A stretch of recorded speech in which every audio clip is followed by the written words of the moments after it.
నమస్తే, welcome to special focus. America అధ్యక్షుడు Trump Houthi టెర్రరిస్టులకు నరకం చూపిస్తామంటున్నారు. ఎర్ర సముద్రంపై మీరు చేసిన ఆగడాలు ఇక చాలు, ఇక మీకు ఇచ్చిన టైం అయిపోయింది, అన్ని వదిలేయాలి, లేదంటే ప్యాకప్ అయిపోతారంటూ ఓ రేంజ్ లో వార్నింగ్ ఇచ్చేశారు. ఇంతకీ ట్రంప్ కి ఇంత ఆగ్రహం కలగడానికి కారణం ఏంటి? హౌతీలకు సపోర్ట్ చేస్తే మీకు బ్యాండ్ బాజా అయిపోద్దంటూ ఇరాన్ కు కూడా హెచ్చరికలు జారీ చేయడానికి రీజన్ ఏంటి? Let's watch the story.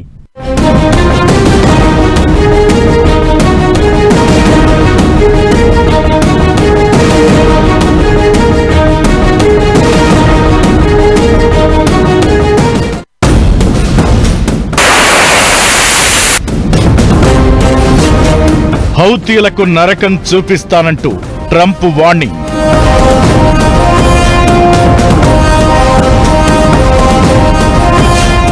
మీకిచ్చిన time అయిపోయింది, ప్యాకప్.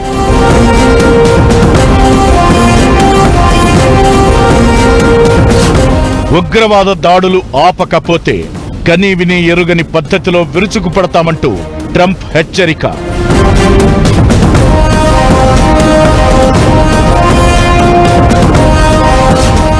మిడిల్ ఈస్ట్ లో మరో యుద్ధానికి బీజం.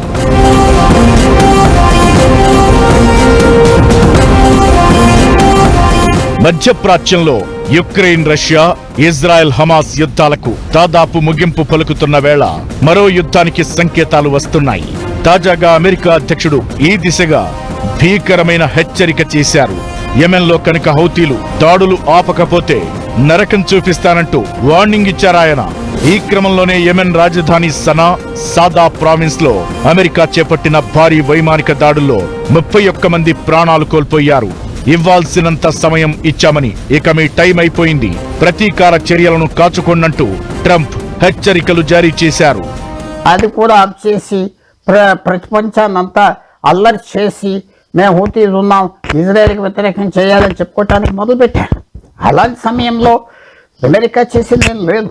బైడెన్ అనే అమెరికన్ ప్రెసిడెంట్ ఉండినా ఆయన వెంటనే యాక్షన్ తీసుకుని హూతీస్ని, వాళ్ళ బేసెస్ని బాంబ్ చేసి ఆప్ చేయలేదు. ఇప్పుడు చేసేది ఏంటంటే డొనాల్డ్ ట్రంప్ ఇది చూస్తూ వచ్చారు, కొన్ని రోజులు కవర్ చేశారు, ఆగట్లేదు. వాళ్ళ మీద ఎవరు యాక్షన్ తీసుకోవడానికి భయపడుతున్నారు. ఎందుకంటే ఉగ్రవాదులతో బాగా సంబంధం ఉన్నది ఈ హౌతీస్. కానీ ఇప్పుడు డొనాల్డ్ ట్రంప్ ఆర్డర్ ఇచ్చారు, ఇమ్మీడియట్గా యాక్షన్ తీసుకుంటారు.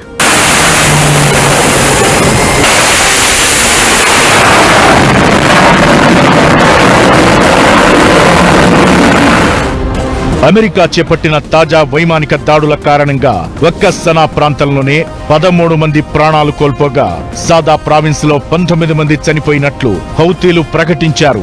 వీరిలో 4 చిన్నారులు ఉన్నట్టు తెలుస్తోంది. అమెరికా చేస్తున్న దాడులపై యెమెన్ ప్రజలు సైతం భయాందోళన చెందుతున్నారు. పేలుళ్లు భయంకరంగా ఉన్నాయని, భూమి కంపించే స్థాయిలో ఉన్న ఈ దాడుల్లో సామాన్య పౌరులు చనిపోతున్నారంటూ యెమెన్ ప్రభుత్వం మండిపడింది. సనా, సాదా ప్రావిన్స్ ఏరియాలో విద్యుత్ సరఫరా కూడా నిలిచిపోయింది.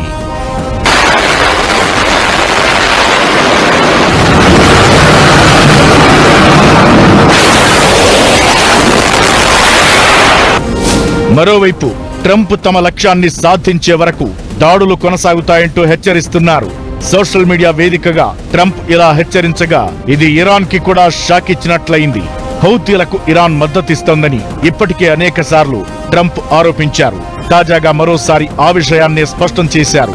ట్రంప్ వ్యాఖ్యలకు స్పందించిన ఇరాన్ విదేశాంగ మంత్రి అబ్బాస్ అరక్చి తమ విదేశాంగ విధానం ట్రంప్ డిసైడ్ చేయలేరని తిప్పికొట్టారు. ఇజ్రాయెల్ మారణ హోమానికి అమెరికా సపోర్ట్ చేయడం మానుకోవాలని, యెమెన్ ప్రజలను చంపడం ఆపాలని కూడా ట్వీట్ చేశారు. ఈ నేపథ్యంలో హౌతీల పొలిటికల్ వింగ్ అమెరికా దాడులను యుద్ధ నేరంగా అభివర్ణించింది. తగిన విధంగా కౌంటర్ ఇస్తామంటూ హౌతీ రెస్పాండ్ అవుతోంది. దీంతో రాబోయే రోజుల్లో ఇది యుద్ధానికి దారితీసే పరిస్థితి నెలకొంది.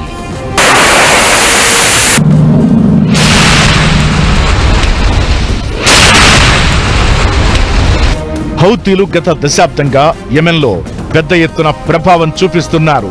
2023 అక్టోబర్లో ఇజ్రాయెల్ హమాస్ యుద్ధం ప్రారంభమైన తరువాత గాజాలో పాలస్తీనియన్లకు మద్దతుగా హౌతీలు ఎర్ర సముద్రంలోని వ్యాపార నౌకలను లక్ష్యంగా చేసుకుని వరుస దాడులకు పాల్పడుతున్నారు. గత సంవత్సరం నుంచి హౌతీలు అమెరికా యుద్ధ నౌకలపై 174 సార్లు, వాణిజ్య నౌకలపై 145 సార్లు దాడులు చేసినట్లు అమెరికా ఆరోపించింది. ఆ తరువాత అమెరికా హౌతీలను విదేశీ ఉగ్రవాద సంస్థగా ప్రకటించేసింది. ఇజ్రాయెల్ గాజా దగ్గర ఆహార పదార్థాల రవాణాని అడ్డుకున్న తరువాత హౌతీలు అమెరికా ఓడలపై దాడులు చేస్తామని ప్రకటించారు. అయితే ఇంతవరకు కొత్తగా ఏ దాడి చేయలేదు. ఈలోపునే అమెరికా ఇలా విరుసుకుపోవడంతో యెమెన్ దిక్కుతోచని స్థితిలో పడిపోయింది.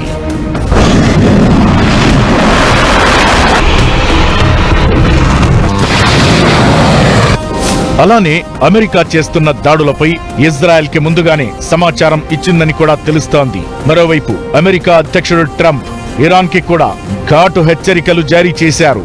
అమెరికన్లను, అమెరికా అధ్యక్షుణ్ణి మీరు బెదిరించలేరు, హౌతీలకు గనుక అండగా ఉంటే మిమ్మల్నెవరూ కాపాడలేరంటూ చెప్పుకొచ్చారు.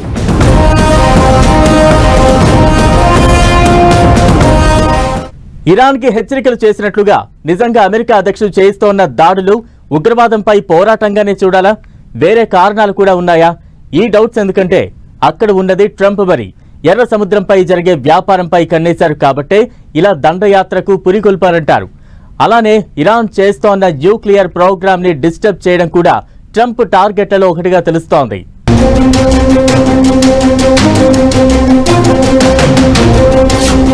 ఇంతకీ ట్రంప్ చెబుతోన్న అంతిమ లక్ష్యం ఏమిటి?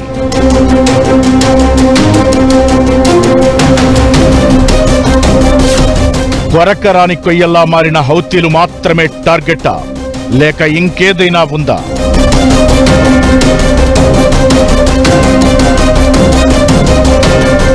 ఒకటిన్నర ఏడాది కాలంలో హౌతీలు వ్యాపార నౌకలను రాకెట్లు, డ్రోన్లతో టార్గెట్ చేస్తున్నారు. చిన్న పడవల్లో కూడా వచ్చి షిప్స్ ని టార్గెట్ చేస్తున్నారు. గల్ఫ్ ఆఫ్ ఎడెన్ ఎర్ర సముద్రంలోని రవాణాని అడ్డుకుంటూ రెచ్చిపోతున్నారు. దీన్ని అరికట్టేందుకు వ్యాపార నౌకలకు రక్షణగా వార్షిప్స్ ని పంపిస్తున్నా ఫలితం ఉండటం లేదు. అంతేకాదు అమెరికా, బ్రిటిష్ సైన్యాలు గగనతల నుంచి దాడులు చేస్తున్న హౌతీల చర్యలకు అడ్డుకట్టపడలేదు.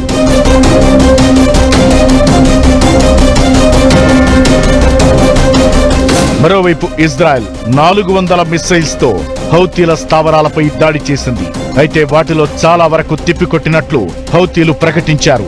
అయితే ఈ పరస్పర దాడుల తరువాత ఎర్ర సముద్రం ద్వారా జరిగే వాణిజ్యం భారీగా తగ్గిపోయింది. సూయజ్ కాలువ ఆసియా, యూరోప్ మధ్య వేగవంతమైన సముద్ర మార్గం. అంతేకాదు చమురుతో పాటు లిక్విఫైడ్ న్యాచురల్ గ్యాస్ రవాణాలో కీలకమైనది. సముద్ర వాణిజ్యంలో 15% ఈ ఎర్ర సముద్రం నుంచే జరుగుతాయి. ప్రధాన షిప్పింగ్ కంపెనీలు ఎర్ర సముద్రాన్ని వాడటం ఆపేయడంతో దక్షిణాఫ్రికా చుట్టూ తిరిగి తమ ట్రేడ్ కొనసాగిస్తున్నాయి. అందుకే అమెరికా అధ్యక్షుడు ట్రంప్ ఇప్పుడు తన వ్యూహాలకు పదును పెట్టి రెడ్ సీ, పనామా, సూయజ్ కాలువపై కన్నేశారంటారు. అందుకే హౌతీలపై విరుసుకుపడేలా ఆదేశాలు జారీ చేశారంటారు. కానీ ఇప్పుడు నెలలు బట్టి ఇరాన్ కవర్ చేశాడు, మనం కలిసి పనిచేద్దాం, పాత అగ్రిమెంట్స్ మళ్ళీ తీసుకొద్దాం అంటే ఇరాన్ నుంచి కరెక్ట్ అయిన రెస్పాన్స్ లేదు. ఇప్పుడు హూతీస్ అటాక్ చేయటం కూడా ఇరాన్కు మెసేజ్ ఇస్తున్నాడు. నీ మనుషులందరినీ నేను స్వయించను, వాళ్ళు అలర్ట్ చేస్తే ఏం చేస్తాను చూడని మాత్రం అటాక్ చేయటం ఒక రకంగా ఇరాన్కు కూడా మెసేజ్ ఇస్తున్నాడు. ప్రపంచవ్యాప్తంగా డొనాల్డ్ ట్రంప్ ఈ 45 రోజుల్లో ఒక ఫోర్స్గా రావటం, యుక్రెయిన్ రష్యా యుద్ధం ఆప్ చేసేది ఆ స్టేజ్కి తీసుకురావటం, ఇరాన్ మీద కూడా ప్రెషర్ తేవటానికి అన్ని విధాలుగా చేయటం. ఇప్పుడు హూతీస్ మీద, ఇరాన్ మీద ప్రెషర్ తీసుకొస్తే ఇజ్రాయేల్కి ఎంతో ఇష్టం, ఇజ్రాయేల్కి సహాయం పడతాం. ఇవన్నీ డొనాల్డ్ ట్రంప్ వ్యూలో ఉన్నది. అయితే హౌతీల స్పందన కూడా దీటుగానే ఉంది. మేమేం చేతగాని వాళ్లం కాదు, అమెరికా అధ్యక్షుడు ట్రంప్ కి ఏది కావాలంటే అదే ఇస్తాం, ఉద్రిక్తత పెంచాలనుకుంటే అది మా వైపు నుంచి కూడా అలానే ఉంటదంటూ హౌతీ ప్రతినిధి మహమ్మద్ అబ్దుల్ సలాం తేల్చి చెప్పేశారు. దీంతో కీలకమైన పనామా, సూయజ్ కానీ ఎర్ర సముద్రం గాని అంత తొందరగా అమెరికా ఆధిపత్యంలోకి రాదనేది అర్థమైపోయింది.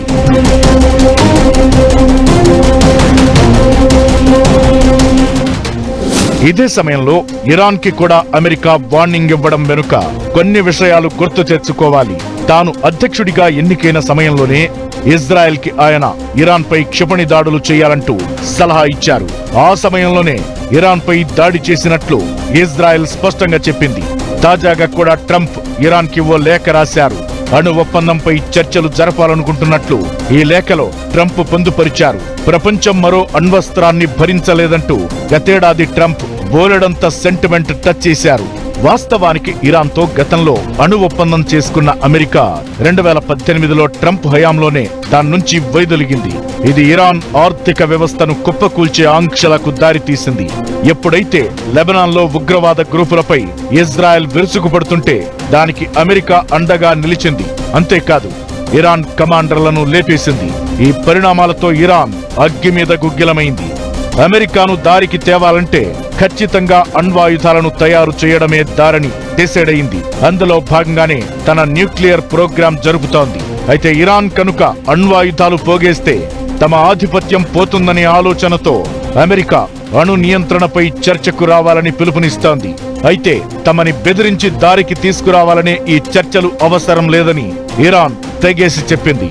అలా ఇరాన్ తమని ఈసడించుకుంటున్న తరుణంలో ట్రంప్ తన వ్యూహానికి పదును పెట్టి హౌతీల సాకుగా ఇరాన్ని బెదిరించేందుకు సిద్ధమయ్యారు.